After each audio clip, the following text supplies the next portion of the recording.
Je suis exténuée, fatiguée, épuisée. Ça fait 10 jours que j'ai juste envie de m'allonger et de dormir parce que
je suis fatiguée parce que ça fait 10 jours que je fais plein de choses non-stop. Je ne prends pas le temps de me reposer et je sais que dans ces cas-là, après, je passe au moins 3 ou 4 jours à vraiment ne plus en pouvoir. J'ai juste envie de me mettre dans mon lit. Ces 10 derniers jours, j'ai fait que bouger, que faire des choses difficiles. Hein. Parce que il y a une dizaine de jours, j'ai, comme vous l'avez vu dans la dernière vidéo, j'ai arraché à la main toute l'herbe, tout le chien-dent dans le jardin pour pouvoir placer les carrés potagers qu'on a placés avec ma maman cette année. Voilà, parce que j'en avais marre chaque année de revoir tout ce chien-dent qui envahissait tous les plants de tomates, tous les légumes que je plantais. Et puis ici, on a une terre vraiment très très dure. Enfin bref, donc je me suis fatiguée. Oui, c'est sûr, j'ai un peu mal aux épaules et partout là, à arracher à la main, parce que bon, pas faire autrement, hein. J'ai pas envie de retourner la terre, j'ai pas envie de tuer les petits vers de terre, les pauvres, j'en ai sauvé beaucoup d'ailleurs, parce que j'avais pas du tout envie de les écrabouiller.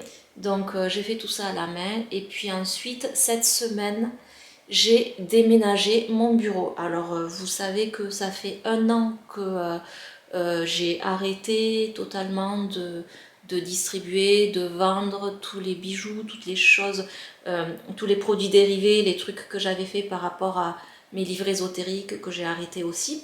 Et donc du coup ça fait 1 an à peu près que je ne vais pas souvent à mon bureau. Quand je dois travailler, je travaille surtout depuis la maison. Et ça fait du bien. Et du coup, j'ai donc déménagé beaucoup de cartons que j'avais dans mon bureau. J'ai découvert des trucs que j'avais depuis 10-15 ans, des papiers, des choses que j'avais écrites qui sont totalement inutiles, d'autres trucs qui sont plus utiles, que j'ai redécouvert, et notamment ça, je vais vous montrer, je vais vous en parler. C'était mon mémoire de master, le premier master que j'ai fait, parce que j'en ai fait 2, le deuxième c'était en Sciences Po, le premier c'était en ingénierie, économie internationale, spécialité tourisme, et du coup ça s'appelle crise, restructuration et durabilité, les illusions du développement face à la globalisation économique. Mais j'ai ri quand j'ai relu ça, parce que je me suis dit, c'était en 2000, c'était donc il y a 21 ans. Et je me dis, mais franchement, on n'a pas avancé du tout. Donc il y a énormément de personnes qui font des études, des recherches, des dossiers, des mémoires, des expertises et tout ce que vous voulez sur comment améliorer la situation économique mondiale, comment ne pas se faire avaler par la globalisation, parce que je parlais de ça aussi là-dedans.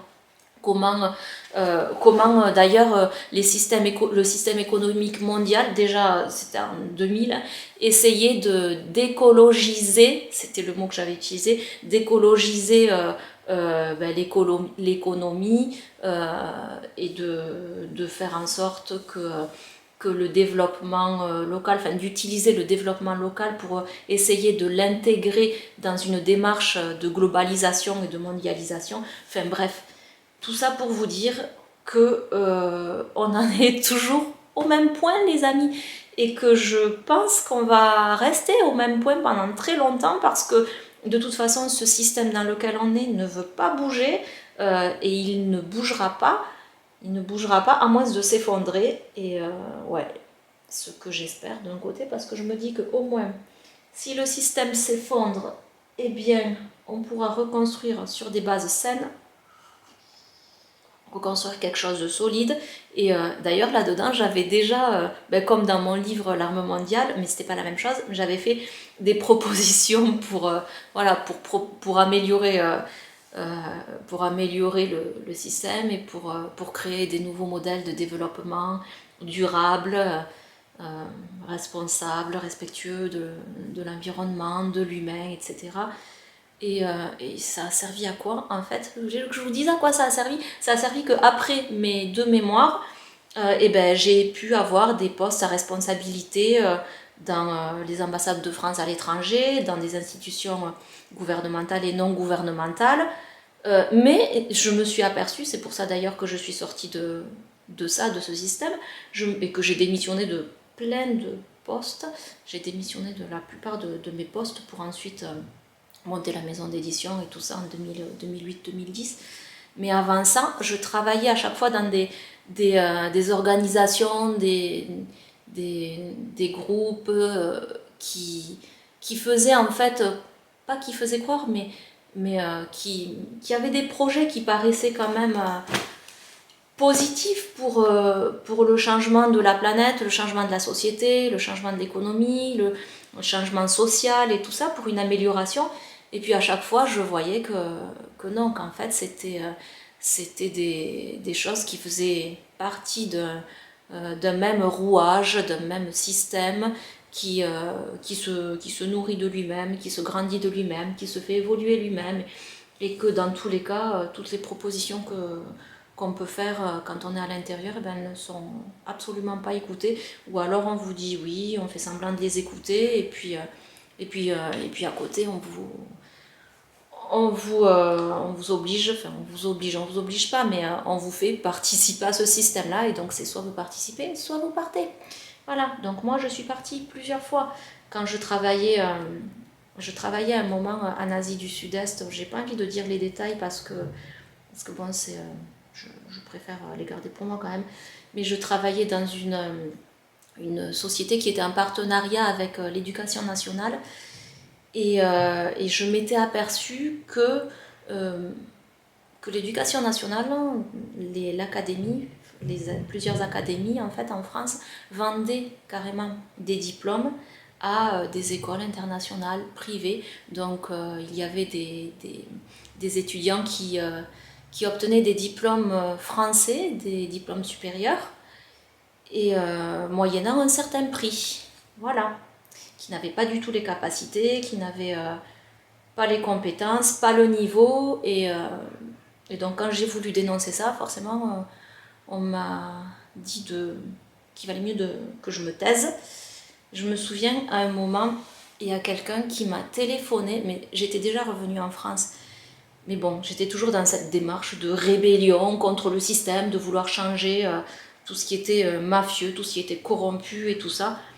Et je me souviens, quelqu'un de connu quand même m'avait appelé sur mon téléphone pour me dire: vous savez Nathalie, le clou qui dépasse attire le marteau. C'est la seule chose que j'ai à vous dire. Voilà, donc j'ai retenu ça, qu'il fallait que tous les clous soient au même niveau, parce que s'il y en a un qui dépasse, il se prend un coup de marteau, vous voyez. Je voulais pas me prendre de coups de marteau. Et ouais, donc voilà, tout ça pour vous dire que j'ai redécouvert plusieurs écrits que j'avais fait bien avant la maison d'édition, bien avant d'écrire tous les livres que j'ai écrit dans le développement personnel. Et je me suis rendu compte qu'on en était toujours au même point, les amis. Alors maintenant,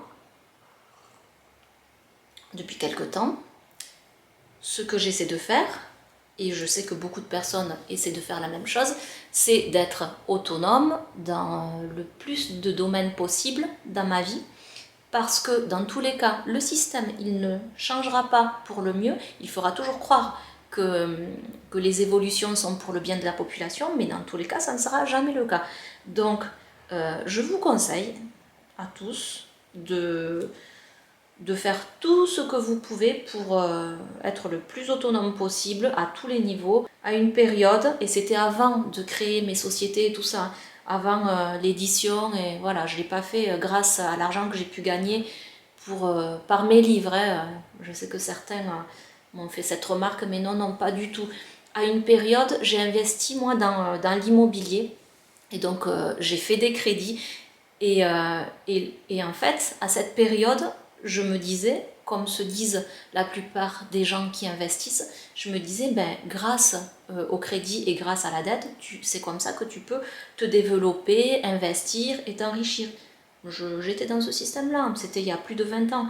Et en fait, depuis là quelques années, c'est tout à fait le contraire. Je veux me débarrasser le plus possible de tout ce qui me pèse et de tout ce qui me rattache au système, au système qui nous fait, qui tient le monde et la société actuellement. Et non, j'ai pas des parents très riches. Quand j'étais enfant, en fait, on a vécu pendant 23 ans dans un HLM, dans un quartier de Toulouse qui aujourd'hui fait un petit peu peur, mais bon, à l'époque, franchement, on y était bien. Moi, j'ai grandi dans la même chambre, enfin, on dormait dans la même chambre, ma soeur et moi, donc jusqu'à mes 23 ans, j'avais un petit lit, une place, et on dormait dans la même chambre, hein. Il n'y avait que 2 chambres. Et donc tout ça pour vous dire que oui, j'ai pas été, je suis pas arrivée avec une cuillère en argent dans la bouche, hein. J'ai tout ce que j'ai réussi à faire en fait dans ma vie, je l'ai fait par moi-même. J'ai cru pendant plusieurs années que voilà, pour s'en sortir dans la vie, parce que forcément quand vous êtes enfant et que vous voyez euh, autour de vous quand même les problèmes que suscite le règlement des factures et tout ça, vous vous dites bon, il faut gagner de l'argent pour réussir dans la vie. Et donc voilà, c'est pour ça que j'ai fait des longues études, j'ai chaque fois réussi à avoir des postes à responsabilité. Et je vous le dis parce que la plupart des gens ne savent pas, ceux qui ont lu mes livres ésotériques pensent que certainement que voilà, que en fait toute ma vie je l'ai construite avec tout ça. Mais non, vous savez, un livre en tant qu'auteur, eh bien ça rapporte entre 5 et 10% à l'auteur du prix de livre, donc c'est vraiment pas beaucoup. Et puis en tant qu'éditeur, avec tous les frais qu'il y a, enfin bref.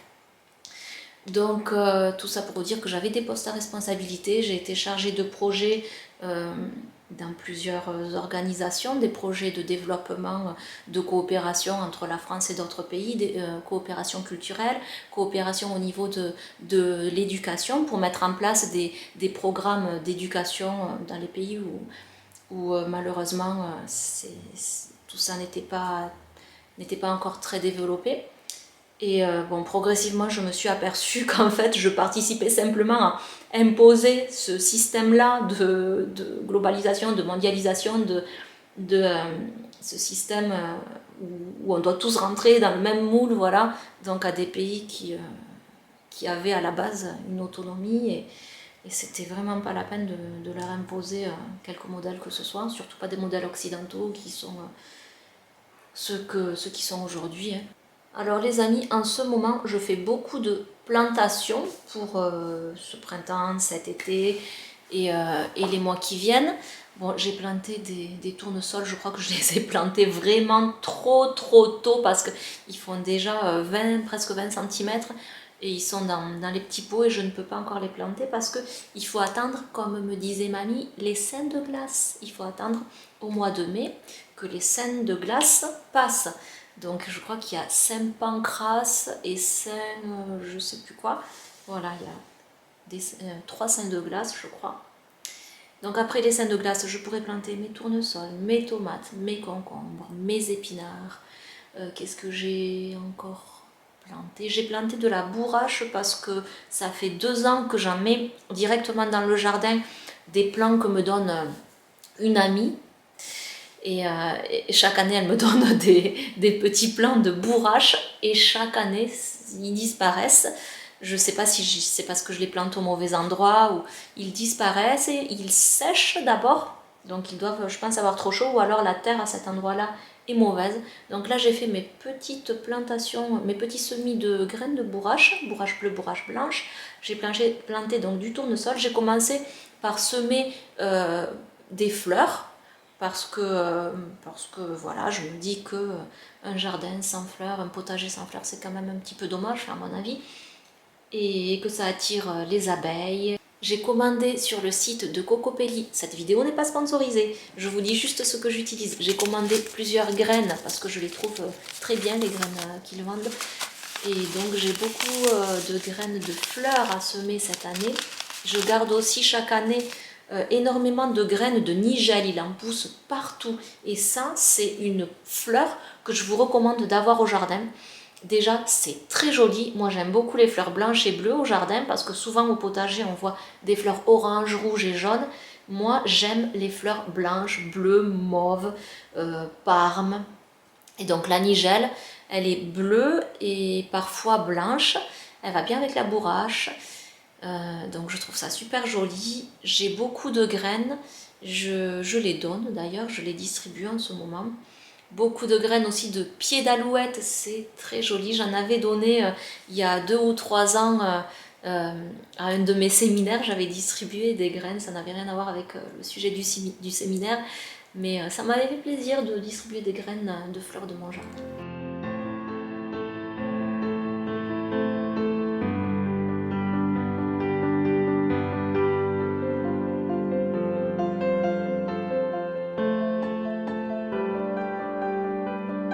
Je vous présente mon pote Yoda. Eh ben souris un peu,